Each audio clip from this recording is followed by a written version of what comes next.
86వ శ్లోకము. ప్రభావతి ప్రభారూప ప్రసిద్ధ పరమేశ్వరి మూల ప్రకృతి అవ్యక్త వ్యక్తావ్యక్తస్వరూపిణి. ఈ శ్లోకంలోని మొదటి నామము ప్రభావతి. ఇది 393వ నామము. ఇది 4 అక్షరాల నామము. ఈ నామంతో అమ్మవారికి నమస్కరించేటప్పుడు ప్రభావత్యై నమః అని చెప్పాలి. ప్రభావతి అంటే వెలుగులు విరజిమ్ము రూపము గలది. తన నుండి బయటకు వెలుగులు చిమ్మే లక్షణాన్ని భా అంటారు. అంటే ప్రకృష్టమైన అని అర్థము. కాబట్టి అమ్మవారిది ప్రకృష్టంగా వెలుగులు విరజిమ్ము రూపము. అమ్మవారే వెలుగుల ముద్ద. దానికి తోడు అమ్మవారి చుట్టూ తేజస్సుతో ఉండి అనిమాది అష్టసిద్ధ శక్తులు, ఆవరణ దేవతలు, నిత్యా దేవతలు మొదలైన వారందరూ ఉంటారు. అప్పుడు అమ్మవారి సాన్నిధ్యం ఎలా ఉంటుందో ఊహించుకుంటే ప్రభావతి నామము అర్థమవుతుంది. దేన్నైనా చక్కగా అర్థమయ్యేలాగా చేయగల ప్రకాశ ప్రజ్ఞాన స్వరూపిణి అన్నమాట. మనం నిద్రపోతూ ఉండగా కూడా మనలో మేల్కొని ఉంటుంది. ఈ మెలకువ వివిధ స్థావర జీవరాశుల జాతులలో వివిధ రకాలుగా ఉంటుంది. ఖనిజ లవణాల స్థాయిలో పెరుగుదల తరుగుదల రూపంలో మాత్రమే ఉంటుంది. వృక్ష జాతిలో స్పందన రూపంలో ఉంటుంది, కానీ వాటి స్పందనను తెలిపే ఇంద్రియము ఉండదు. జంతు జాతిలో మనస్సు ఉంటుంది, కానీ తాను ఉన్నట్లు తెలిసి ప్రజ్ఞ ఉండదు. మానవ జాతిలో పైన తెలిపినవి అన్నీ ఉండి విజ్ఞాన వివేకాలు కూడా ఉంటాయి. తన్ను తాను తెలుసుకోగలిగే ప్రజ్ఞ కూడా ఉంటుంది. అన్నిటా మెలకువగా ఉండే ఈ ప్రభావతి అమ్మవారే ఇన్ని రకాల స్థాయిలలో ఉండే మెలకువలకు కారణము. ఈ ప్రభావతియే సుషుమ్నాగ్ని స్వరూపము. ఈ ప్రభావతియే సవితృమూర్తి యొక్క పవిత్రమైన వెలుగులకు మూల కారణము. వెలుగులు విరజమ్ము రూపము గలది.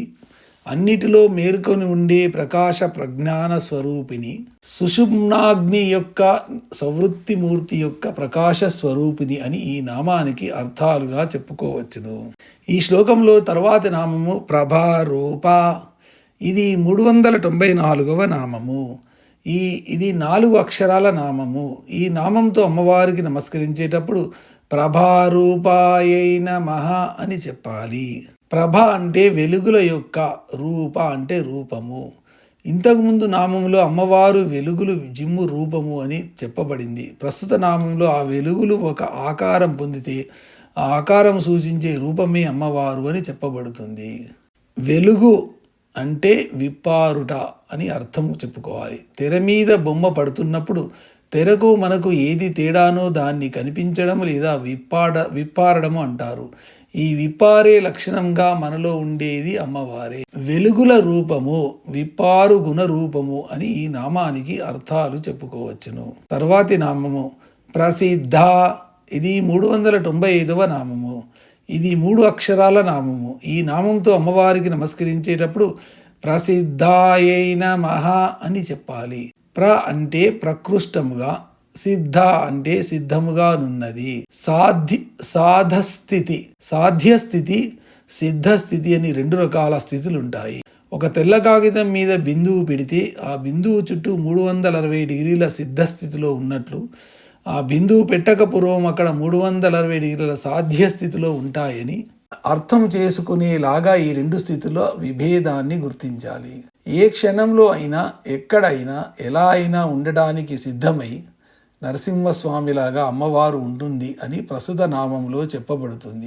ఇలా అన్ని చోట్ల సిద్ధస్థితిలో ఉండగలది కాబట్టి అమ్మవారు ప్రసిద్ధ. సకల జనులు నేను అని వాడబడి దాని రూపంగా ప్రసిద్ధి చెందినది అని ఈ నామానికి అర్థము. ఈ శ్లోకంలోని తర్వాతి నామము పరమేశ్వరి. ఇది 396వ నామము. ఇది 5 అక్షరాల నామము.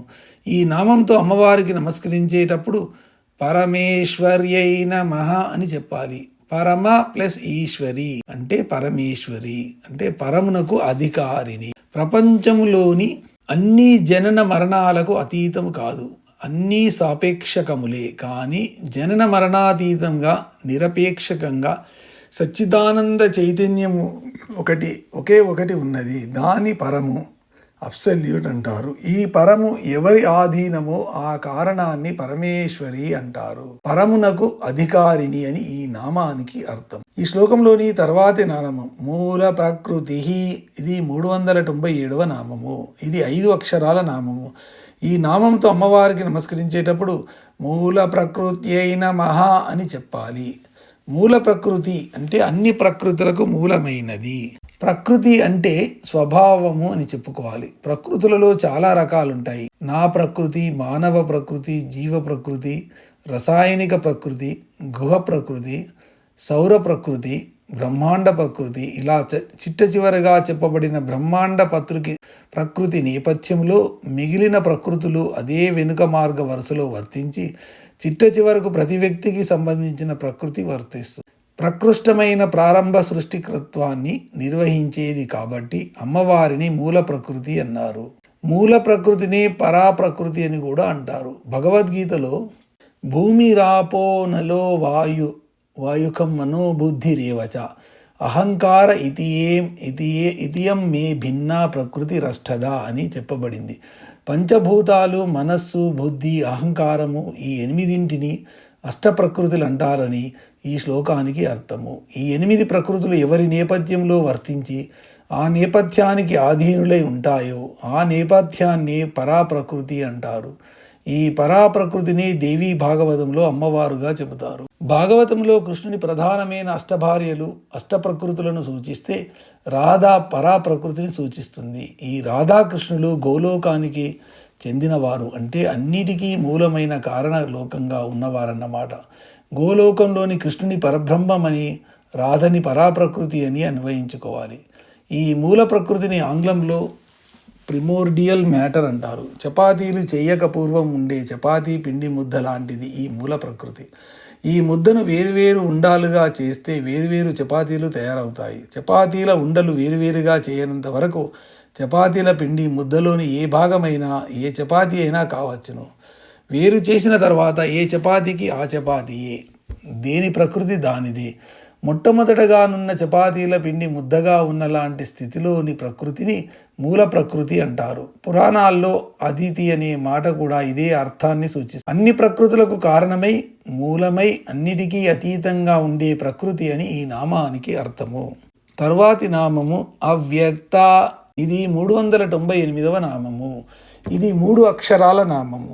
ఈ నామంతో అమ్మవారికి నమస్కరించేటప్పుడు అవ్యక్తాయై నమః అని చెప్పాలి. అవ్యక్త అంటే వ్యక్తము కానిది. ఇంతకుముందు చపాతీల పిండి ముద్దలో మూల ప్రకృతిని పోల్చాము. చపాతీలుగా వ్యక్తము కాని స్థితిలో ఉన్న ఆ చపాతీల పిండి ముద్దను అవ్యక్తము అని అర్థం చేసుకున్నట్లే ఏ విధమైన మార్పులు పొందక కారణలోకంలోనే మూల ప్రకృతిగా ఉన్న అమ్మవారిని అవ్యక్త అనే నామంతో నిర్దేశించాలి. వ్యక్తమైతే మూల ప్రకృతి అవ్వదు. కన్నులతో చూడలేని, వాక్కులతో వర్ణించలేని, ఇతర ఇంద్రియాలతో తెలియబడని, తపస్సు చేత కూడా తెలియబడని పరబ్రహ్మను అవ్యక్తం అంటారు. అమ్మవారు పరబ్రహ్మ స్వరూపిణి కాబట్టి అవ్యక్తము అంటే వ్యక్తము కానిది, తెలుసుకొనబడలేనిది అని ఈ నామానికి అర్థాలుగా చెప్పుకోవచ్చును. ఈ శ్లోకంలోని చివరి నామము వ్యక్త స్వరూపిణి. ఇది 399వ నామము. ఇది 8 అక్షరాల నామము. ఈ నామంతో అమ్మవారికి నమస్కరించేటప్పుడు వ్యక్త స్వరూపిణ్యై నమః అని చెప్పాలి. వ్యక్త అంటే వ్యక్తమైన, అవ్యక్త అంటే అవ్యక్తమైన అన్నిటి యొక్క స్వరూపిణి అంటే స్వరూపముగా నున్నది. వ్యక్తమైన దాన్ని కార్యమని, వ్యక్తము కాకుండా ఉన్నదాన్ని కారణము అని అంటారు. ఈ రెండింటినీ వ్యక్తము సర్వము మా రూపము, అవ్యక్తంతు మహేశ్వర అని వివరిస్తారు. అంటే వ్యక్తమైందల్లా అమ్మవారు, వ్యక్తం కానిదల్లా అయ్యవారు అని ఈ శ్లోక పదాలకు అర్థము. కళ్ళకు కనబడే పంచదార దాని వ్యక్త స్వరూపం అవుతుంది. కానీ దాంట్లో గుప్తంగా ఉండే C12, H22, O11 అంటే 12 కర్బన పరమాణువులు, 22 ఉదజని పరమాణువులు, 11 ఆమ్లజని పరమాణువులు కళ్ళకు కనబడవు కాబట్టి అవ్యక్త స్థితికి చెందినమవుతాయి.